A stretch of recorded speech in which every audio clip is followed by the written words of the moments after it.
Benoît Biteau, une dernière question. Le Covid a, selon vous, favorisé l'idée d'une PAC encore plus ambitieuse en matière de protection de l'environnement? On a une petite idée de votre réponse, ou au contraire, il faut produire à tout prix pour nourrir les Européens dans ce contexte anxiogène?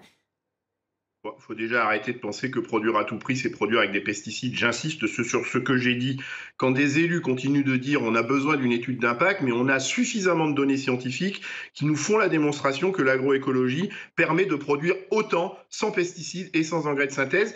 Et quand on parle, pour répondre à Madame Aguilar, quand on parle du revenu des agriculteurs, aujourd'hui, on a aussi suffisamment de données économiques qui font la démonstration que ceux qui ont renoncé aux pesticides, ceux qui pratiquent l'agroécologie, sont les agriculteurs qui s'en sortent le mieux. Et ils s'en sortiront d'autant mieux qu'on arrêtera d'utiliser l'argent public pour perfuser ceux qui utilisent des pesticides, pour accompagner ces agriculteurs qui, dans une rémunération, parce qu'ils rendent des services à l'intérêt commun, au climat, à la santé, à la biodiversité. Et pour finir avec le Covid, effectivement, le Covid nous donne un certain nombre d'enseignements sur la fragilité de notre souveraineté alimentaire, sur l'intérêt de la biodiversité, parce que la biodiversité est un rempart à ces possibles pandémies, à ces possibles zoonoses. Et donc, ça doit nous encourager encore plus vite à accompagner cette agriculture, à rémunérer les agriculteurs qui prennent soin de cet enjeu de biodiversité pour éviter d'avoir des Covid. Ça doit nous inviter Merci. à arrêter de subventionner des élevages industriels